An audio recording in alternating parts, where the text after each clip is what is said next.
If there is nobody asleep, how does somebody wake up?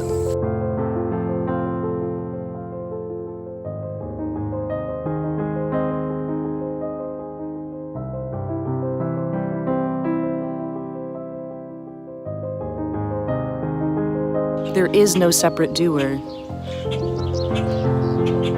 That's the apparent dream. And really, there is no dreamer. Hence why nobody can wake up.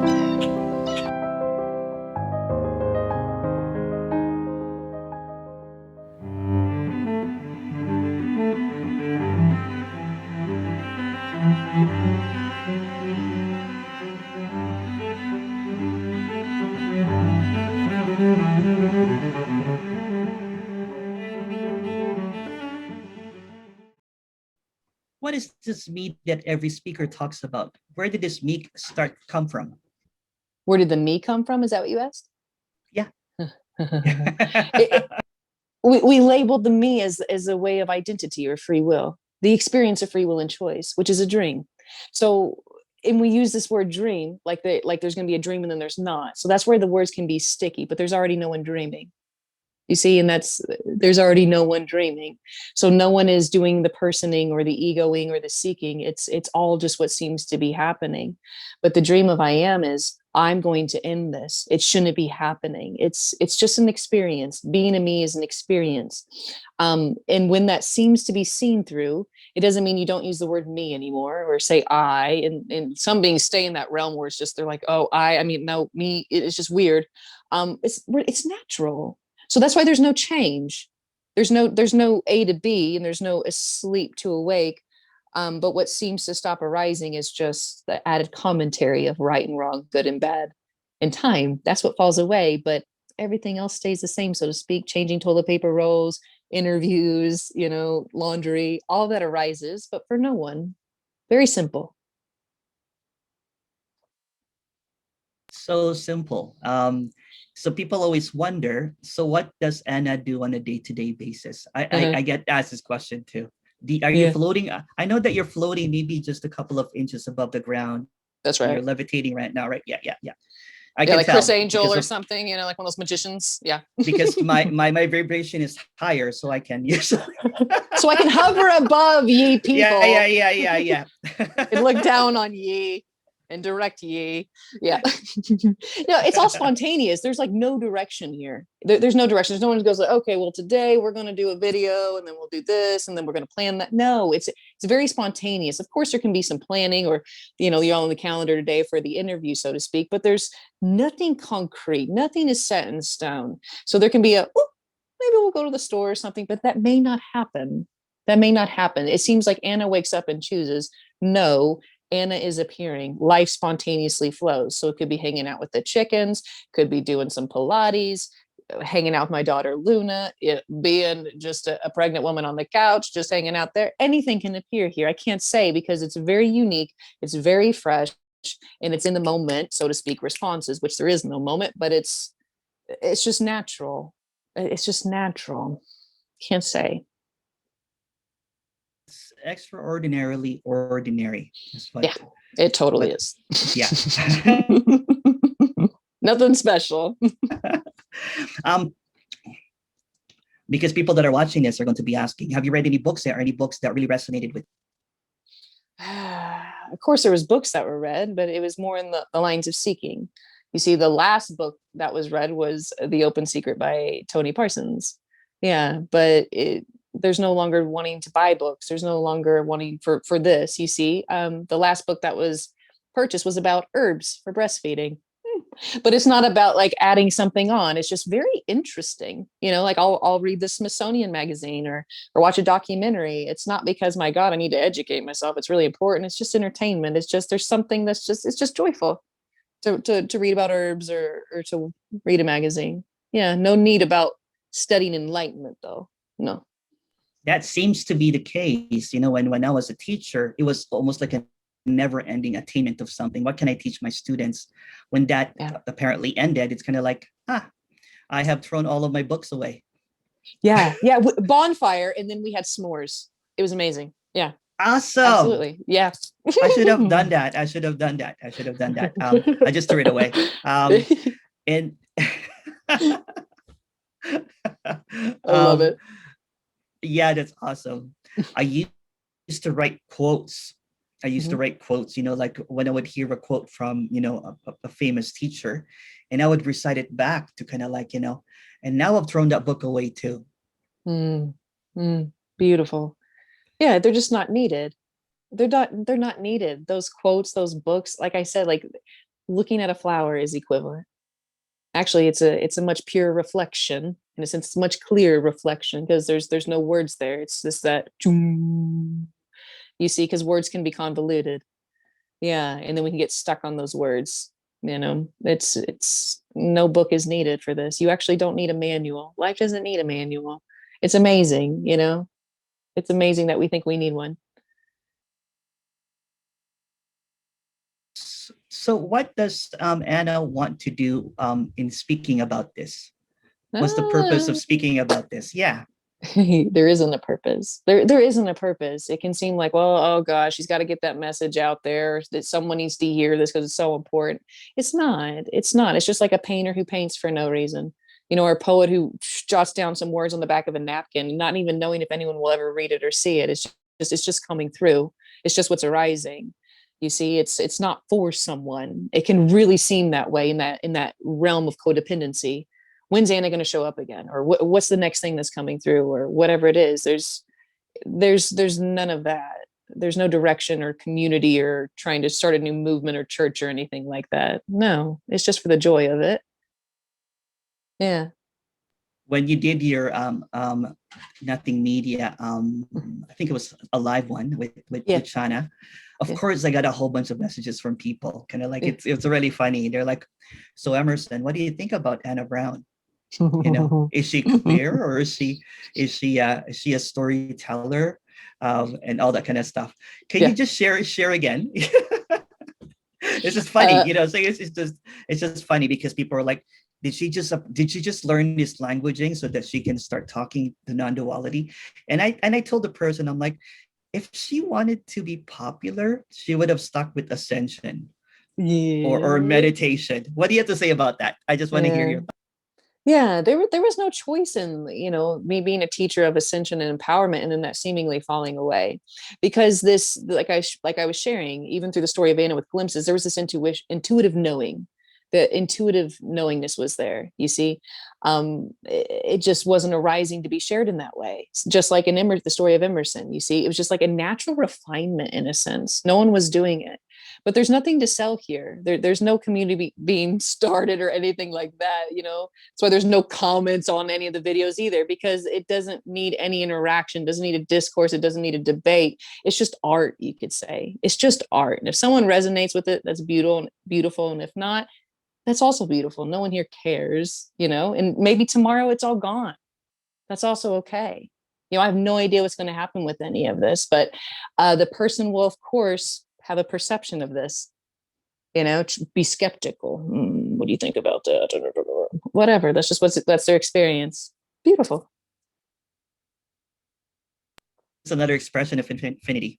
Yeah, absolutely. Yeah. It's just Yeah. what is happening. And the other question that kind of like came up, it's funny because I got so many messages to interview you after that, because it's kind of like, oh wow, and someone said, I'm so happy that Anna finally, I'm just paraphrasing here, finally got into the radical non-duality, or no concession non-duality. Mhm. So is Anna Brown, the character Anna Brown, talking exclusively just about no concession non-duality, or whatever? Well, it seems like there is a character. It seems like there's a person here who then shifted, and that's just another story. What we're saying is this is an appearance. Anna and Emerson's an appearance, but there used to be a concreteness of that, an identity wrapped around it of I was choosing this, I was doing this. But it's not that Anna chose this, or I'm glad Anna went in that direction. There really is no Anna, and there is no Emerson. You see, excuse me, I'm burping. That's just what seems to arise, just like that burp right there. it's you see, because the person's that because already that person's coming from a stance of what's right and what's wrong. Is this clear? Is this okay? Should Yeah. we listen to this because I may taint my stuff? I don't know. My God, guys, we're saying there's no wrong or no right. There's no rules. There's no authority. So you don't need to hear this. You know, this is about as equivalent as a goat's fart, if you will. I mean, who cares? That's right. Jesus. It's like two birds chirping. It means nothing. Yeah, absolutely. Unless there's someone placing the meaning on it. Yeah. That's right. That's right. Do you have any plans of writing a book, Anna? Well, that's interesting. It's very interesting and synchronistic that you brought that up. There has been book ideas that have risen. It hasn't actually into anything, but maybe that may appear. I've had a publisher reach out. We'll see what happens. I don't know. I'm also about to have a baby in the appearance story, so Yeah, we'll see how that unfolds. I'm sure it'd be a very short book, though. Yeah. Do you have plans of doing any Zoom meetings or anything like that? I know you've done one with Luciana already. Yeah, I mean, whenever there's an invite, I mean, it's very much open to that. You know, I'm not against it. Right now, there's just Zoom meetings on Patreon, so that's where Zoom meetings are held now. Okay. Yeah, until I go on maternity leave, and then after that, we'll just see what happens. I really can't say. It's very unpredictable, you know. So we can make our plans, but yeah, we'll just see what happens. I don't know.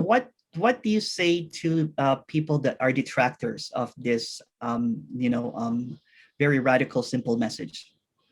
Detractors, is that what you said? Detractors, yeah, detractors. People that beings who think critics, this is bullshit. People. Or I see. Okay. Yeah. Okay. Yeah. Because that's people, okay. people. Yeah. So the shadow and light. I've been. Yeah. The detractors. Yeah. Someone actually called me. Go ahead. Let me hear you. Go ahead. Go. Someone actually, sorry. Someone actually called me and said that if there's no Emerson, you should kill yourself. That kind of thing. Yeah. That's fun. Well, that's exciting. I know. Yeah, that's a personal projection. There can be a lot of anger for the person for this because, well, they're not getting what they want. The person really wants to believe in heaven and hell and sinner and saint and me and other, and it wants to feed that pain. It wants to feed that separation. It wants to feed that war. Let it be. If beings want to play in war, seemingly, let them play. I mean, it's really it's all the beloved. So there's no one here who's trying to change anyone's experience. That's not what this is. That's what a teacher does. Try to change someone's experience. This is already sane. It's already free. So an asshole is already free. Someone who's trying to be a troll, already free. But this doesn't have to do anything with it. Unconditional love is not a doormat. You know what I mean? Anything can appear. So, that's just their experience being placed onto somebody else. That's okay. But when there's no one home, no one really cares either, you know? Yeah. And then someone said, it's I'm looking at my stuff here, that you're like a female Jim Newman now. Oh, interesting. I haven't heard that before. Okay. I mean, that's still another little box and stuff. I mean, thank God none of us can be boxed. None of us can be labeled. You know what I mean? But I get it. Sure. Okay. That's a really good compliment. That's really good compliment. Thank you. It's funny. I guess I'm heartless then, because some beings will come out and say that there's just so much heartlessness there. So you'll start hearing that soon now. No, Anna, you'll start hearing that. Oh my God, Anna used to be so heart-centered, but now she's heartless. Oh gosh, yes. What is wrong? Not pure. I've been tainted. Or possessed by an entity. I'm not sure yet. Yeah. Went to the cult of nothing. Yeah. Oh God, we drank the Kool-Aid, man. We drank the Kool-Aid. Oh, I don't know why I did it. I know you did it too. I saw you, just lining up for the Kool-Aid. I'm like, well, everyone else is doing it. We got to try it. Yeah. This is actually, if there's a big misconception about this, because people think it's to make money. Being a spiritual teacher, being a meditation teacher makes money. This actually, it's almost the opposite of that. Yeah. It's almost like a career suicide, right? You're kind of like, oh no, I had like thousands of followers on Instagram, and now did you close your Instagram account? It's not closed. There's just nothing being posted.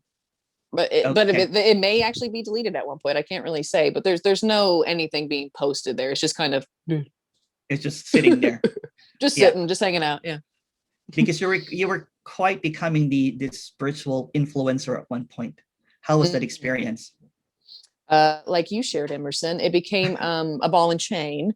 Of course, there could be delightful moments. You know, we're not saying being a person, there's not highs. You know, having that dream experience of being a person, there's not joy. There's all kinds of things that can arise in there, but there's the intense opposite, and there's always the longing to get back and preserve something.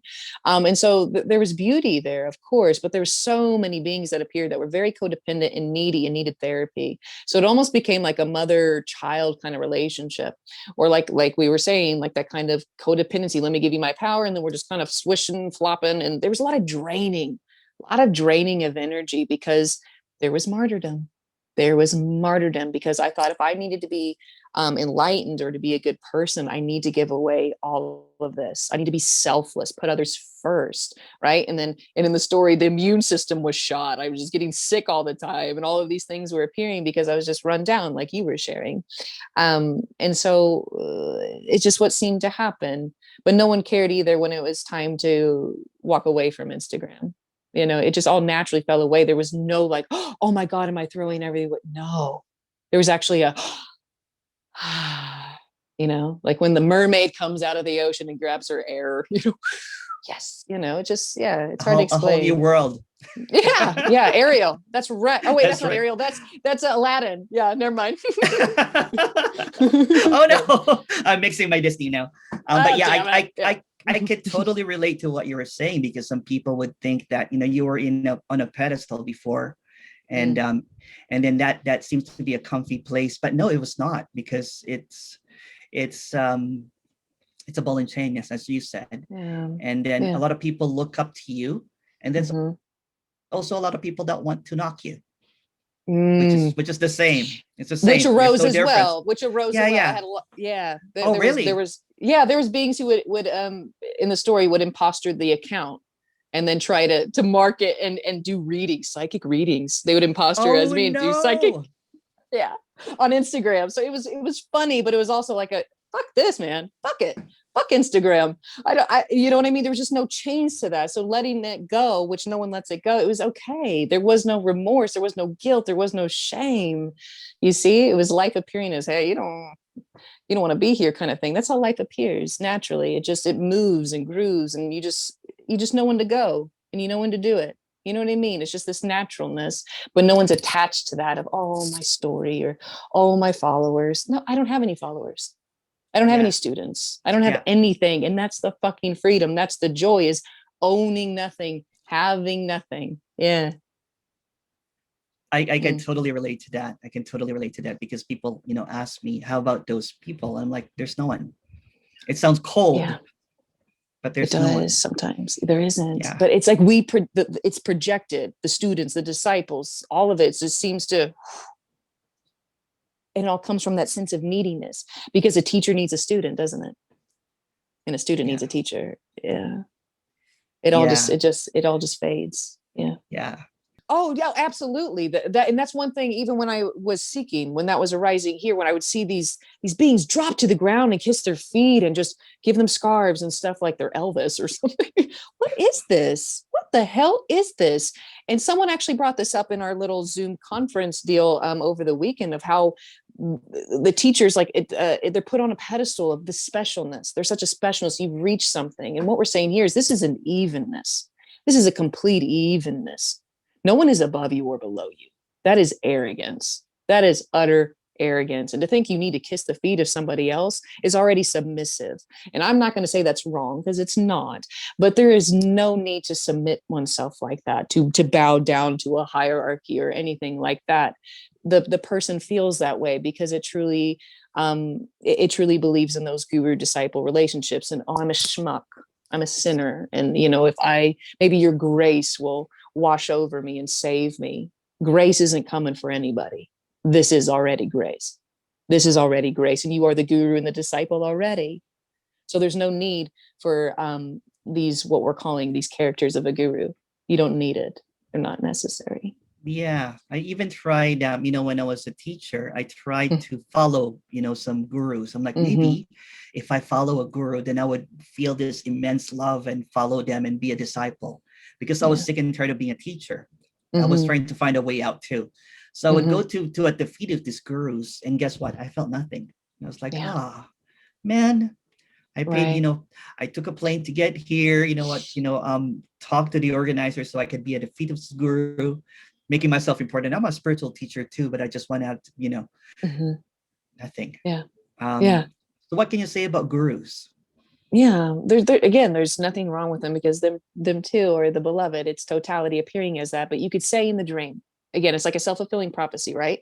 So if you feel like a student, you feel like a disciple, you feel like a sinner, there's going to be these gurus or teachers or martyrs or saints or whatever you want to label them as that appear that are above you. They have reached some holy status. It's just a story. There is no gap. There is no holy status. That's another goal one is trying to reach.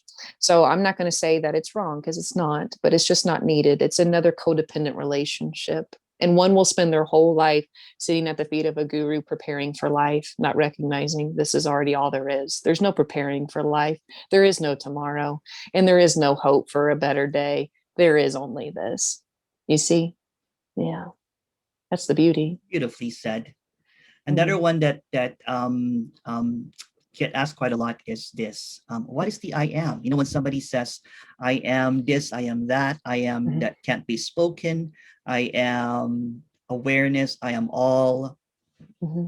Yeah, I first Let's heard that elaborate on with, that one. yeah, I first heard that with like Nisguradatta, the book I Am That. Or even some beings would relate back to Jesus of I am the way, the truth, and the life, or whatever. um it's a position. I am.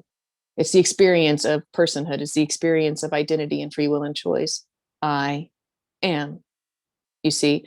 And so it to me is just another label. You actually can't be defined, but these become spiritual holy words and concepts, and we hide behind them. Well, the I am, the true self, or whatever it is. What are those things? You heard about it, you read about it. What we're speaking about here actually cannot be defined or labeled, and that is the utter freedom and joy, because no one can ever put a net around you, no one can ever bind you, no one can ever chain you. Only a person can be chained. You can't chain air, you can't chain nothing. Epic. And there's Mm-hmm. another one that people kind of like always talk about is the abiding in awareness. What is Mm-hmm. abiding in awareness? It's Mm-hmm. taught by a popular teacher, but if we can elaborate on that.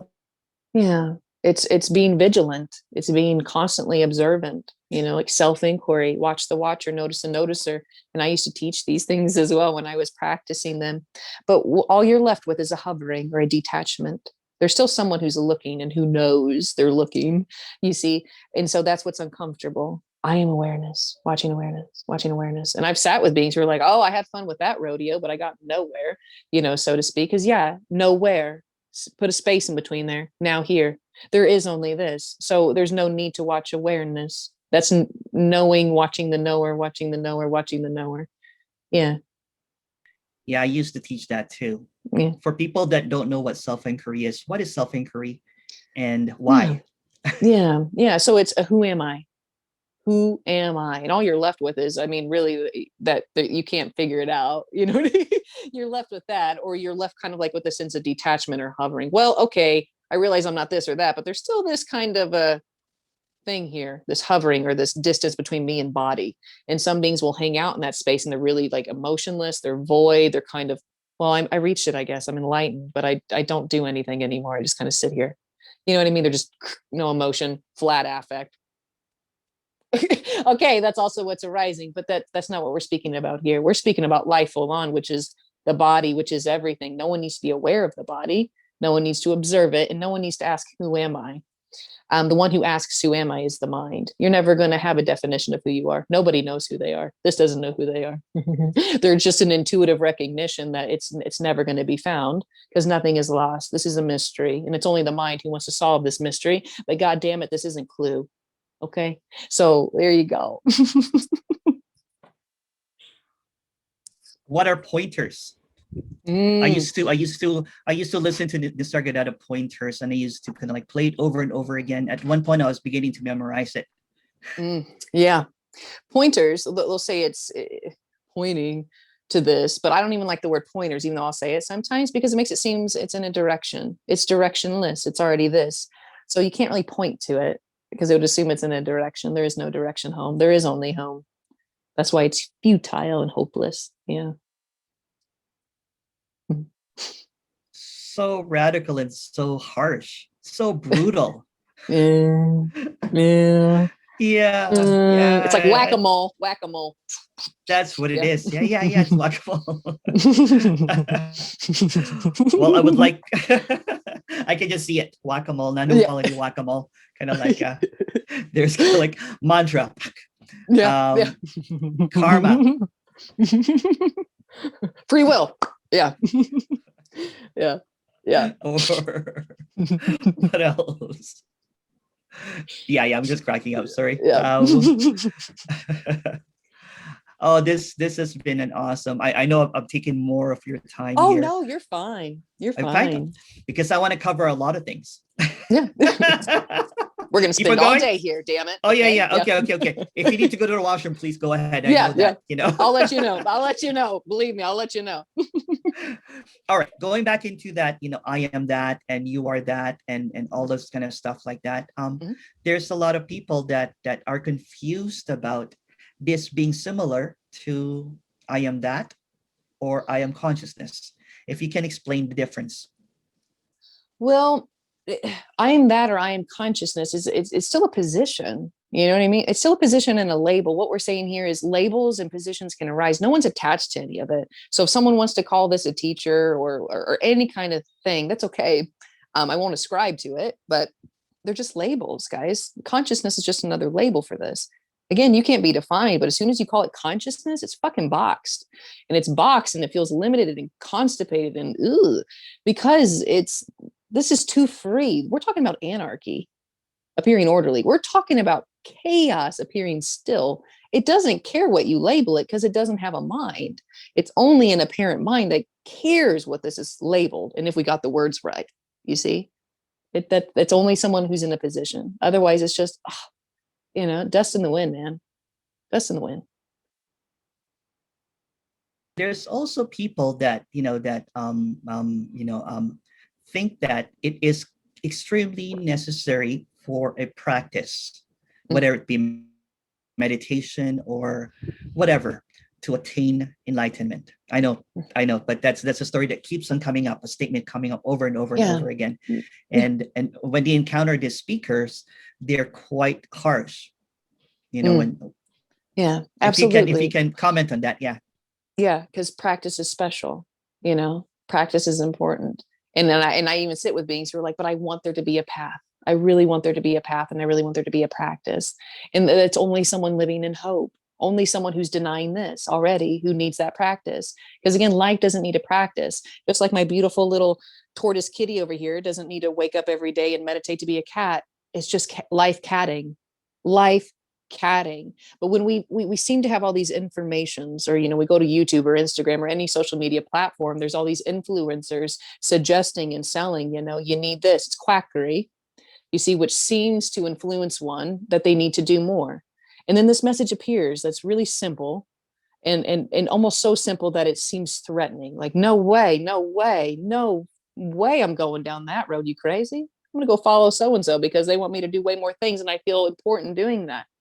And we're just pointing out that the story of humanity is so drenched in unworthiness, sin, karma, and stories of a fall that this can't be believed. That's why it's not a belief system. But you've never fallen. You've never fallen asleep. You've never fallen from grace. You've never fallen from something called heaven. There is only that. And it appears as everything already. And there's another question that I read somewhere that is ethics necessary for enlightenment? Ethics? No, ethics. Yeah. Ethics is something else that's created. Of course, within the story, it's not wrong. And most beings think, okay, well, if ethics and morality and all the things that just go out the window, again, like we shared, I'm going to be crazy. I'm going to go insane. I'm just going to do nothing. There's still someone there then. there is still someone there with a position of, well, I'll just sit here and do nothing then. No, guys, this is life full the fuck on. There can be DJing and dancing and running around naked and making love and eating cheesecake and vomiting and all of these things arise. We're speaking about life. The dream is that there's a doer of that, that there's a separate chooser, and that there could be a wrong way. We're saying already there is no me, there is no ego, there is no separate doer already. That's why you can't get rid of an ego. That's why you can't integrate it. That's why you can't dissolve the me, because it's already not there. It's a ghost. Yeah, sometimes I want to jump in some of these comments, but I don't really comment. You know what I'm saying? It's Yeah. just what's happening, or commenting is also what's happening. But sometimes kind of like some of these comments are really ridiculous of how they have boxed in apparent enlightenment into something magical and shiny and ethical and wondrous and blissful, and I just laugh at that. Yeah. Because I'm like, oh wow, they just made it into a product, a shiny product that can be sold. And the moment that there's a deviation from that idea, they kind of like, well, there has to be, you know what, for anyone to be enlightened, they have to be ethically sound. Yeah. But there's no there's already no separate doer. And that's why I'll share with beings I sit with. Guys, assholes appear in the organic reality. Getting cut off in traffic appears. Getting your food served kind of cold can still appear. And it doesn't say anything about you. It doesn't say anything about your vibration or your vision board or your past lives or your future. It's just what's happening. But the me will always have a meaning and a specialness. My food is cold. Oh my God. I must not be aligned. I must not be aligned today. I should have meditated for an hour instead of 10 minutes, right?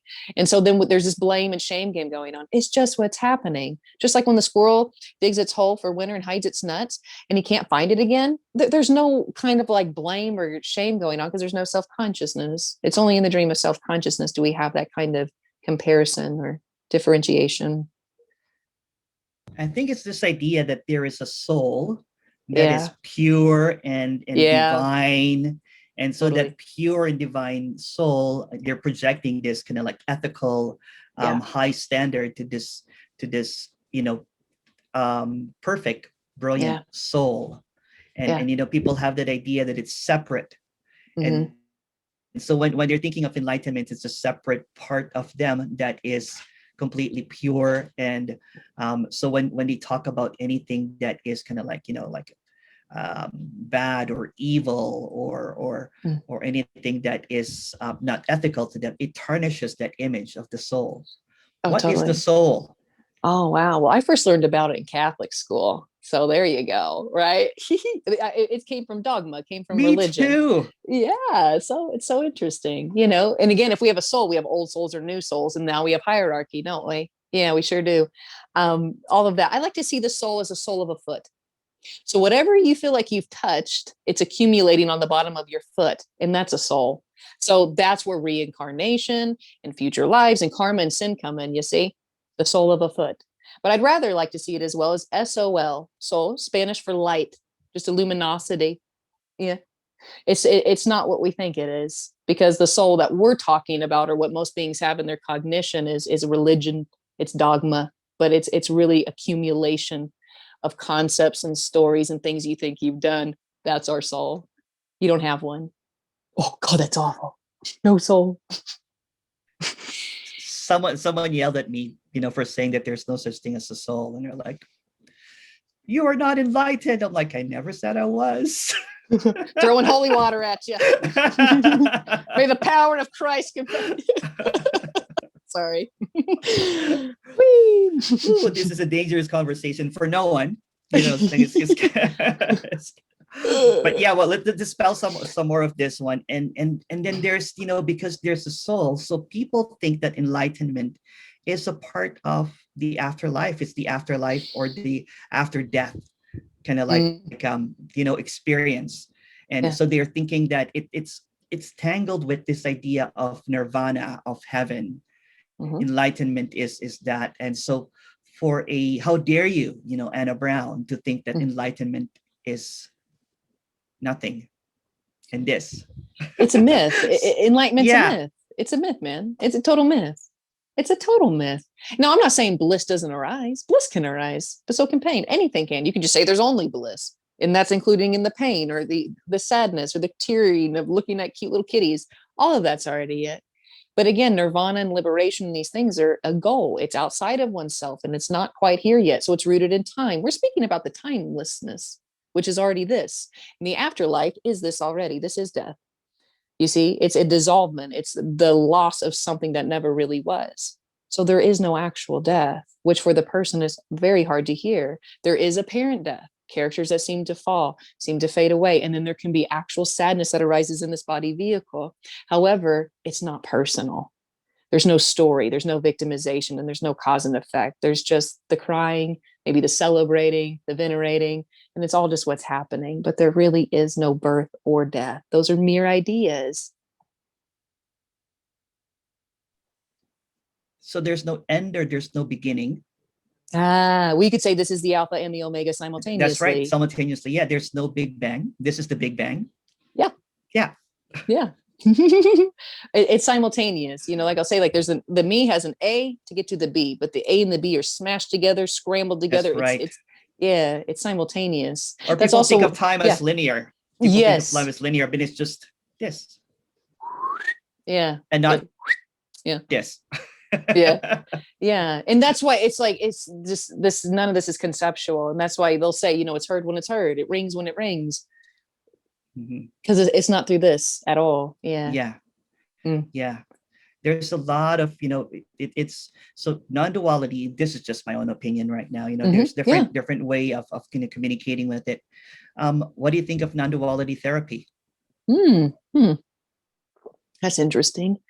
I don't know. I've never heard about it or really seen anything about it. But if there's therapy, there's obviously going to be trying to help or an intention or agenda to help someone reach something. There's nothing wrong with therapy, but I don't know how non-duality therapy would appear, how that would work, because it's not seen as somebody who actually has this past that needs to be healed. Typical therapy is we're trying to integrate something from the past, like trauma. And so what we're saying here is trauma can arise. No one's interested in that trauma anymore. So there doesn't need to be an integration or even therapy that arises. But that doesn't mean there can't be, let's say, an expression of energy or emotions. And maybe that's what they call therapy. I don't know. I've never heard of that before. So it doesn't make sense, really. It's just something. Yeah, I agree. I agree with you. I respect those teachers, but I agree with you. How about non-duality integration? What needs to be integrated? Exactly. And actually I had someone email me this morning about an ego integration, and there isn't an ego to integrate, but that's where everyone's books, markets, and businesses are built on we're going to integrate this thing called an ego. But how do you integrate something that's not actually there? And that was where, you know, in the story of And I Used to Live, I was trying to integrate all my different aspects. You probably heard of those things too, your different aspects and flavors, and, you know, your alien self. All of that fun rodeo, man. So it's already trying to embody and integrate. Very similar, huh? Very similar. Yes. You know, yes. Like, I said this. I spoke to one Oscar, and he was saying the same stuff that you know. I'm saying, did we just become best friends, Anna? I think so. Yeah, we totally did. We're gonna get lockets. We're gonna get lockets made. Yeah. It's going to be. But go ahead with what you were saying about, you know, you had all of this. Yeah, so I was trying to integrate all these different aspects because I was told I had an alien aspect, an angelic aspect, a human, and all these different kinds of aspects from different lives and dimensions. Right? Ooh, whoa, that's really cool and hypnotizing and groovy. It's just an experience. But there is nothing outside of oneself. The dream is this projection. It's like the person becomes like this movie projector, and it seems to project its beliefs and ideas and concepts out into this neutral screen we call life. And that's where that self-fulfilling prophecy seems to come through. So if there's a belief in aliens, you find a community who's believing in aliens, and it all seems so real and visceral because that's the experience. But really, there's nothing to integrate because there's no separate you to integrate anything. That's the whole myth. That's the whole dream we're saying. Yeah, that's not real. Just seems to be. Let's go here. How about channeling?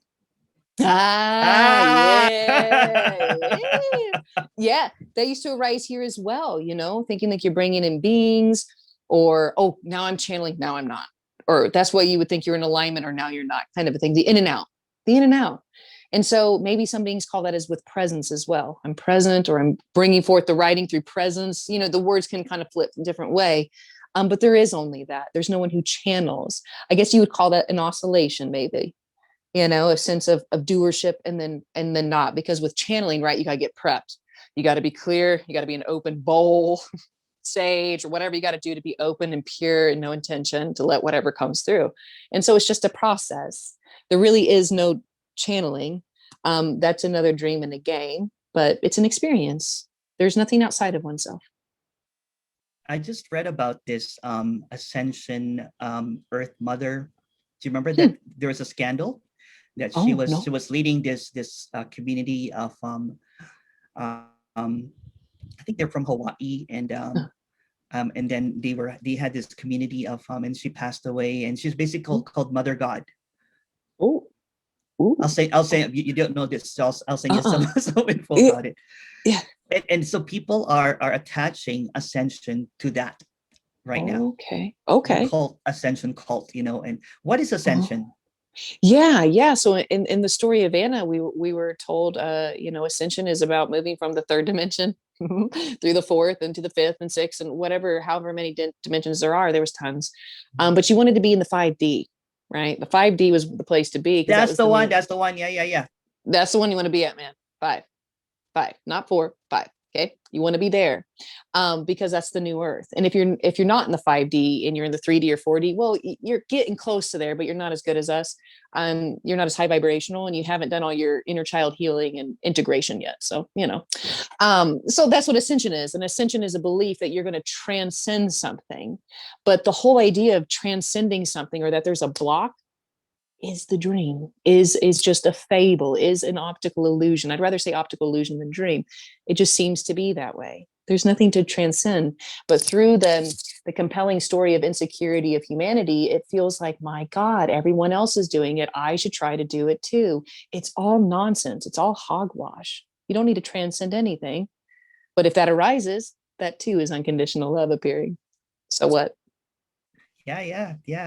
And what about aliens? Yeah,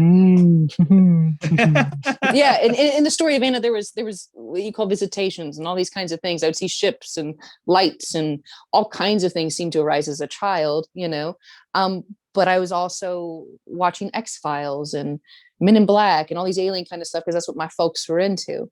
Now, I'm not saying that's what caused it by any means. These things were very spontaneous, just things just appearing, being Catholic and having these little weird types of paranormal experiences. I wasn't asking for it. It just arose, but it was nothing at its core. The ships, the Men in Black cars that I saw, all of these things that seemed to arise were absolutely nothing. It's just a beautiful story, but there's no specialness in it.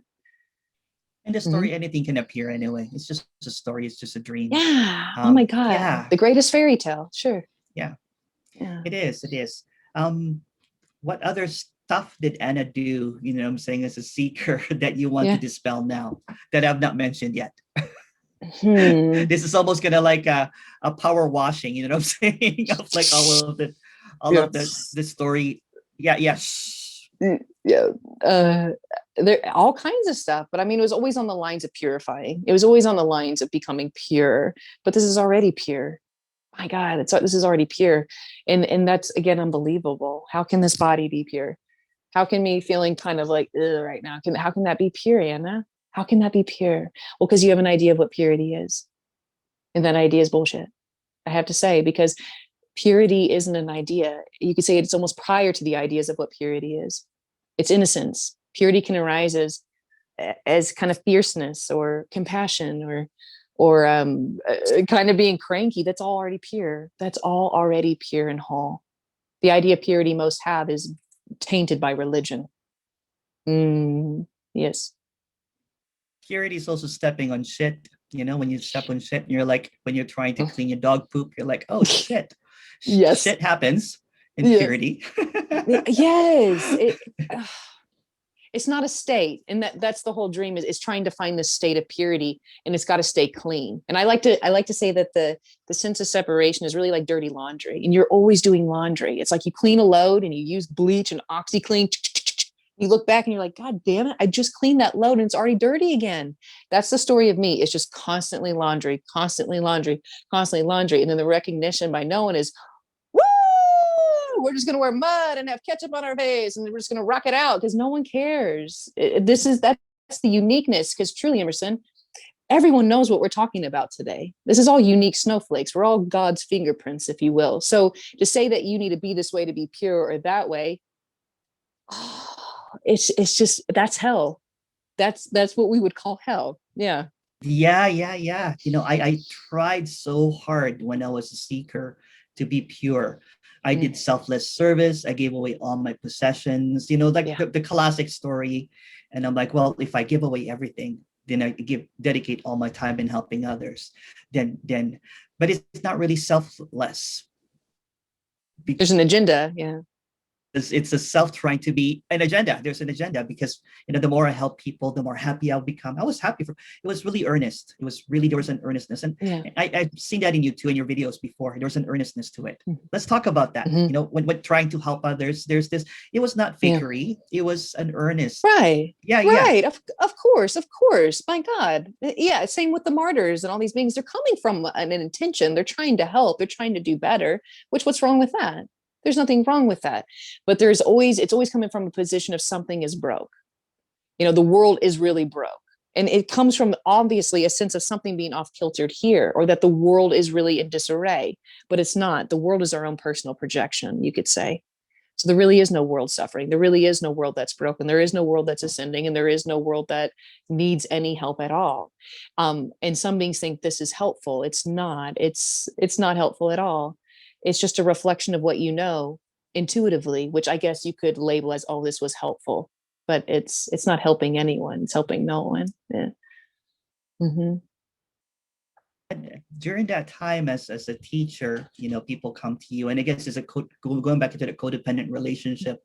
And this is almost kind of like a combination of sobriety and anarchy. Anarchy is sobriety. right. Yeah, because that seemed like drunkenness. Yeah, you know what I'm saying, or kind of like a complete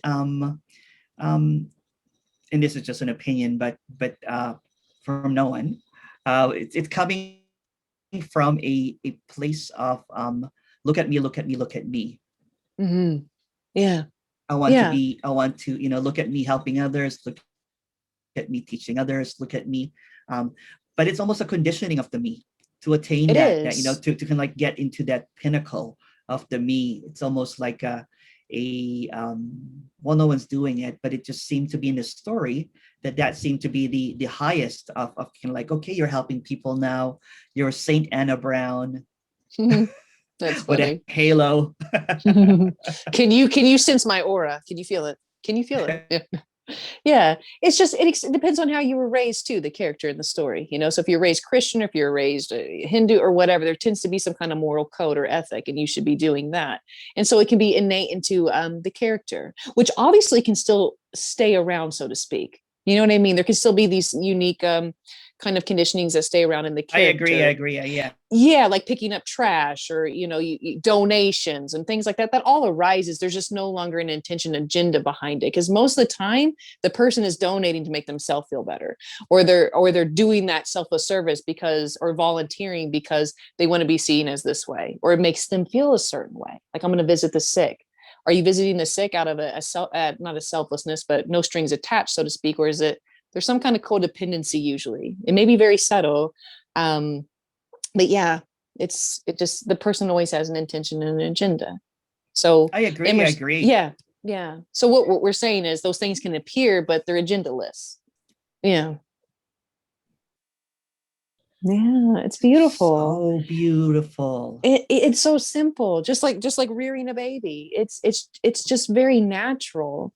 It's not because you have to, or because there's an identity or a purpose there. It's just, it's very natural. Or you don't have to call your mom now. You don't have to call grandma, because that's what a good person would do. It could be the opposite too. Yeah. Yes. Yeah. I used to call her all the time. Now it's been months, so to speak. Yeah. It could go either way, for sure, because the codependency falls off. Either way. Yeah. And there's nothing wrong or right, again, with this, right? There's nothing No. wrong with not calling, or there's nothing wrong with feeding your mom every day. There's nothing wrong or right. It's just what's No. happening. Yes. Yes. And And it's total. Yeah. it's so brilliant and Mm. simple. Yeah. And here I was when I was a teacher and a seeker, and I'm like, maybe there's another technique that I need to find. It's always the next step. What's Yeah. the next? So this is almost kind of like the end of the next. Yeah. End of the road. This is totally the end of the road. Yeah. At the end of the road, yeah, yeah. It's the end of seeking, the end of Need. concepts and Yeah. Yeah. ideas. Mhm. Yeah, Absolutely. yeah. End of So something that never really was, which is a paradox, of course. Yeah. yeah, Hmm. beautiful. So what is the end of seeking? Mm. It's just that energy that is always asking what's next. It's kind of like a voice and an energy in the body, but it's kind of, it just feels off kilter. Something's just not quite right. Not quite right. So there's always this uneasiness, or like a low line stress level going on. You know what I mean? Because stress totally still arises here, because that's just natural, that's normal. But for the person, it's always this baseline stress, and so that's what stops arising, is that constant need to know, need to be a certain way. All of that falls away. All of it falls away naturally, and everything is just spontaneously as it is: rearing children, doing laundry, seemingly making business plans, answering emails. It all just naturally happens, but it's not by force anymore. There's no forcing anything. Yeah, forcing is for the person, pushing is for the person. Yeah. Compare it to in the past there used to be a lot of stickiness, kind of like a Hmm. frying pan that you've cooked, bacon and eggs so many times, and Yeah. it's not Teflon Yeah. anymore. So Yeah. when you're the frying pan, you think you're the bacon, the eggs, and it's just messy. The eggs is running and the bacon is sticking. So this is an apparent like Teflon thing that everything just falls away. Yeah. Yeah. Oh, Yeah, yeah. We're rubbed in Vaseline, you could say. Sure. that's right. Yeah, Yeah. yeah. Yeah. It's just, or there's no more, the Velcro's lost its grip. Yeah. Nothing Yeah, can stick. So that it can nothing can arise. stick. Yeah, Nothing sticks. Yeah. You're not a fly trap anymore. Yeah. yeah. There's no more kind of like me catching something that doesn't exist and making it real, Right. right? Right. Yeah, It's all like bubbles. It's like a child that blows the bubbles, and they just pop, yeah, pop, pop, pop, pop, pop, yeah. pop, pop. It's all nothing. So beautiful. Well, Yeah. I'm going to pause this soon, but I want to thank you so much. We're going to Yeah. talk some more, Mhm. and let's do this again because this is really fun. Yeah. It's It good. totally is. It's good to kind of like talk to someone that kind of like almost kind of like understands what's being talked about, although it's not I get understandable. I get what you're saying, Yeah, because sometimes it can be robotic, and when it's robotic that way, I feel like it's more still logical for some, and that's okay. It's still kind of conceptual, but I get what you're saying. Yeah. yeah. I'm gonna Mhm. pause this.